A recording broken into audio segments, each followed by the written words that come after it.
Merci. Alors, on va continuer maintenant sur le chapitre essentiel, à mon sens, comment maintenir la perte de poids, car comme très justement Chantal vous a expliqué, comme moi je vous ai dit 10 fois ou je ne sais combien de fois, c'est un bon starter, on perd bien avec les ballons et avec la sleeve, mais il faut modifier son comportement alimentaire et reprendre une activité physique, et je ne parle pas de sport, elle l'a très bien décrit, hein, Chantal, ça ne dit pas d'aller en salle tous les jours, personne n'a le temps, enfin, sauf après si on a le temps, tant mieux, mais ce n'est pas le sujet, régulière pour maintenir cette perte de poids qu'on a obtenue avec les techniques. Alors, il faut donc une aide personnalisée pour rééquilibrer son alimentation, avoir une approche comportementale, gérer émotions et prise alimentaire et reprendre, bouger, quoi.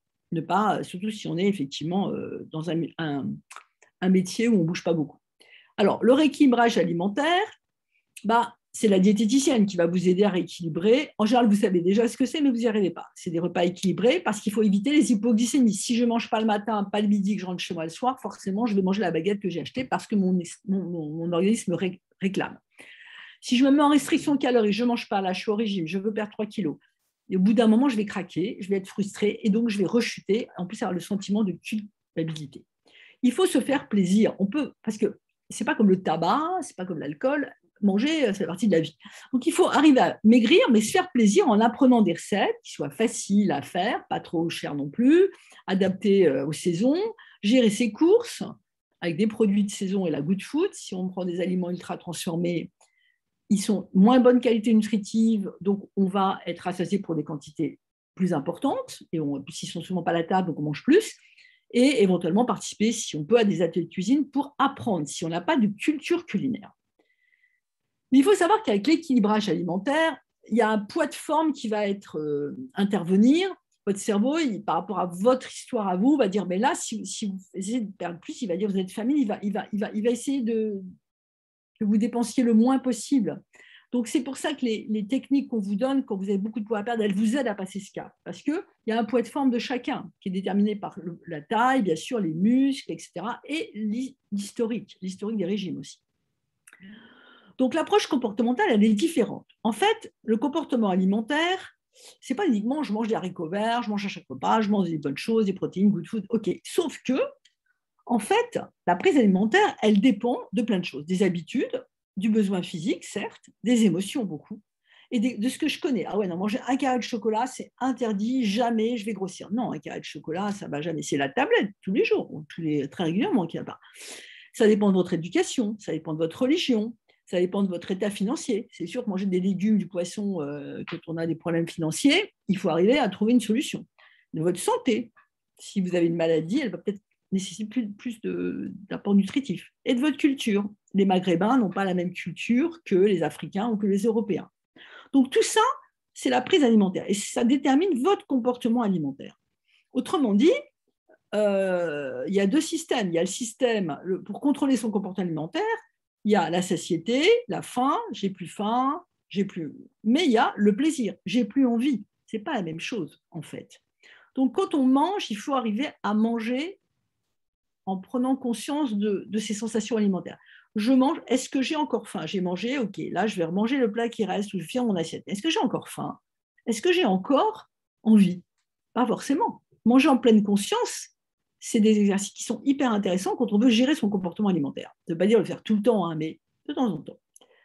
Un suivi comportemental, c'est comprendre son comportement pour mieux le gérer. C'est pourquoi il y a un bilan avant les techniques.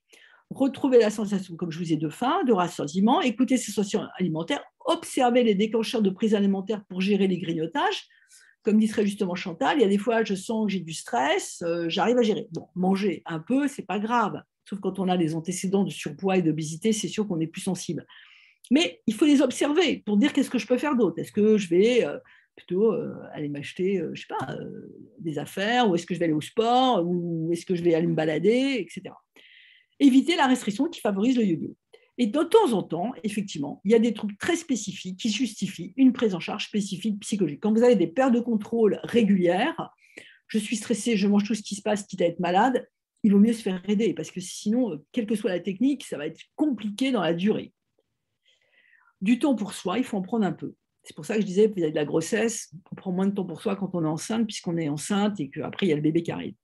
Manger en pleine conscience, déguster, se faire plaisir, prendre soin de soi. Et en fait, il faut se recentrer sur soi quand on veut avancer dans son problème de gérer sa prise de poids.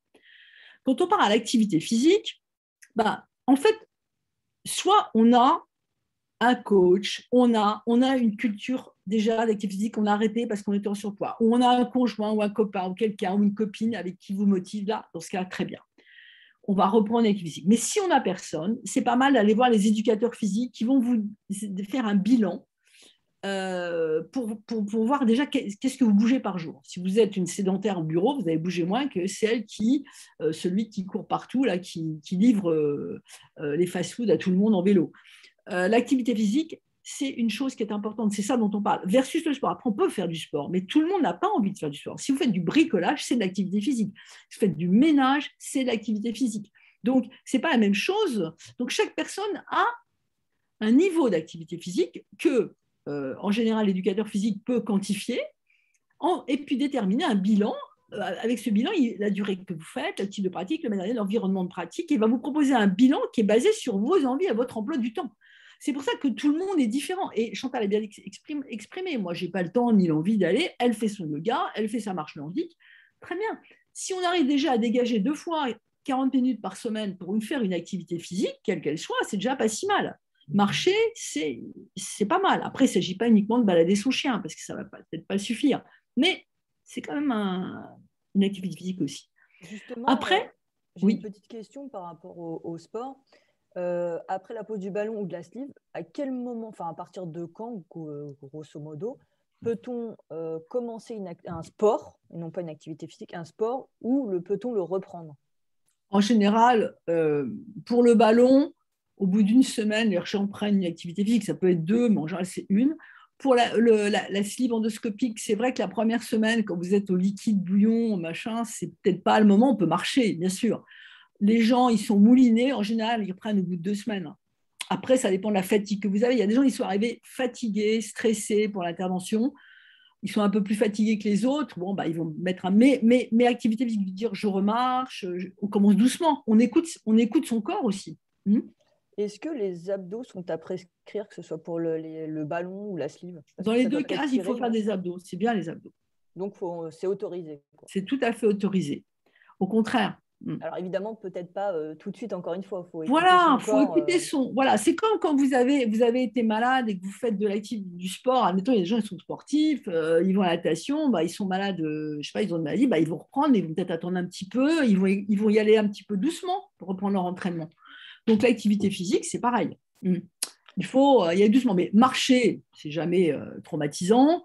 Voilà, je pense qu'il faut y aller doucement, mais sûrement le yoga, par exemple, c'est qu'on peut le prendre plus vite aussi. Quoique le yoga à un bon niveau, c'est physique. Après, il y a l'accompagnement psychologique. Alors, c'est important l'accompagnement psychologique parce que le psychologue, en fait, il accompagne le patient dans sa préparation au geste.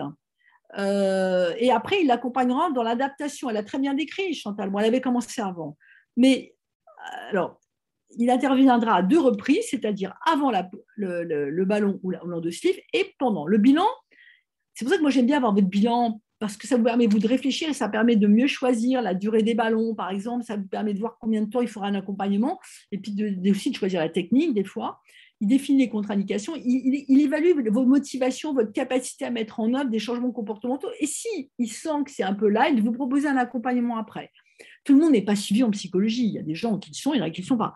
Et évaluer les conséquences de l'obésité, les ressources que vous avez pour pouvoir avancer.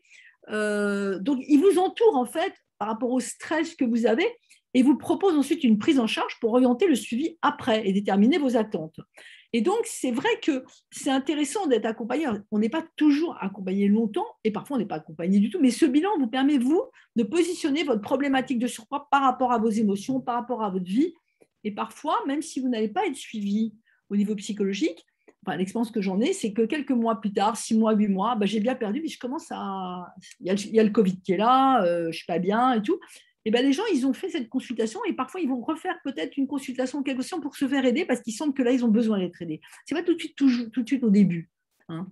Après, la psychologue, quand vous êtes suivi, vous permet d'avoir le vécu des changements des habitudes et du retentissement sur votre vie. Vous adaptez à votre nouvelle image corporelle, parce que quand on perd 30 kilos, il faut quand même s'adapter. Il y a des gens, ils se voient encore en obésité alors qu'ils ont perdu 30 kilos. En chirurgie, c'est connu ça. Travailler avec vous sur votre peur de rechute, vos envies de manger émotionnelles. Vous voyez, Chantal, elle est encore suivie, même plus light, mais elle est quand même encore suivie. Elle préfère, elle a c'est une petite assurance. Puis il y a des coups durs dans la vie, donc de temps en temps, revoir quelqu'un, c'est pas mal. Donc, et puis travailler sur la motivation. Donc, tout ça, c'est intéressant. Donc, il ne faut pas croire qu'on veut voir une psychologue. Oh là là, mais je sais que j'ai rien, moi je vais bien. Non, c'est pas ça. C'est plutôt aller plus profond dans votre rapport émotion-nourriture. Alors, lorsqu'on manque de temps et qu'on est loin, le suivi holistique par visioconférence est efficace. Il a été montré sur une étude qui portait près de 800 patients que quand on était suivi après un ballon gastrique en diététique, en présentiel ou en ligne, l'efficacité était la même. Donc, ça marche. On a vu avec le Covid et les téléconsultations que maintenant, on peut faire, comme là, on fait des réunions en Zoom. Avant, ces réunions, je ne les faisais pas en Zoom, je les faisais à la clinique. Avec le Covid, j'ai arrêté. Mais finalement, c'est très intéressant parce que les gens participent, on peut en faire plus souvent et ça marche. Donc, quand on n'a pas à examiner des gens physiquement, les téléconsultations en médecine, ça marche très bien. Et bien là, ça marche aussi. Donc, il ne faut pas.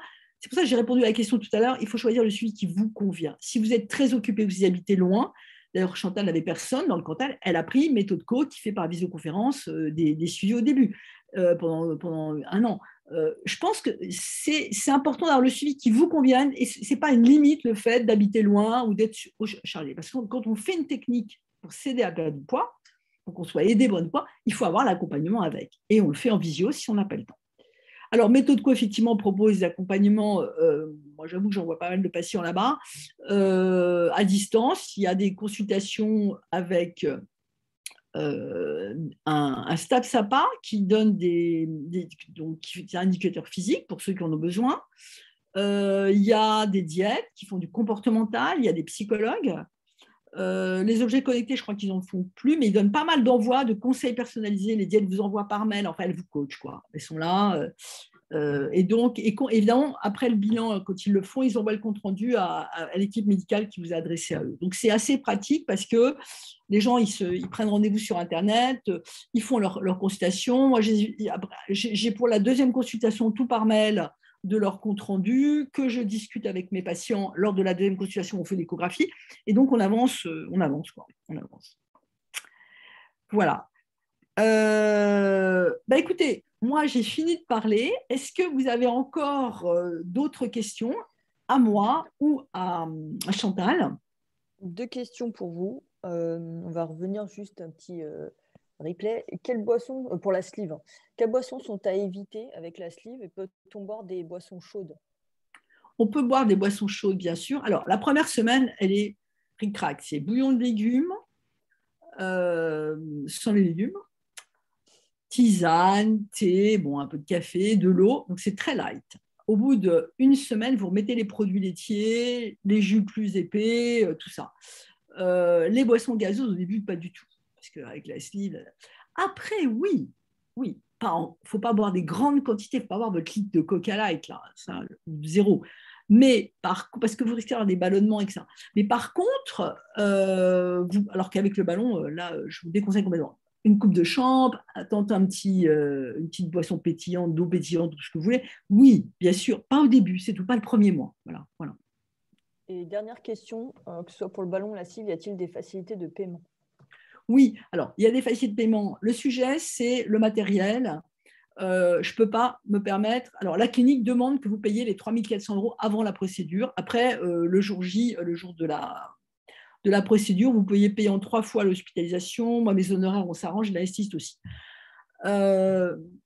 Mais quand vous venez en consultation, GFR vous donne par écrit tous les budgets, les postes, vous avez chaque truc. Pour les ballons, il faut payer le ballon avant. Parce qu'au début, j'ai fait crédit à des gens, mais c'est moi qui ai payé les ballons. Donc malheureusement, je ne suis pas une banque, donc ce n'est pas possible. Du coup, il faut au moins payer le ballon. Mes honoraires, vous les payez en plusieurs fois. Les anesthésistes éventuellement aussi. Lors de la pose du ballon, il y a une fibroscopie diagnostique qui est faite. Celle-là est prise en charge, vous ne la réglez pas. Et lors de la dépose, pareil, on peut s'arranger pour des différents postes. Bien sûr qu'il y a des facilités de paiement. Comme c'est très cher, bien sûr, je comprends, mais il ne faut pas que ce soit un facteur limitant, bien que ce soit un quand même. faut bien reconnaître.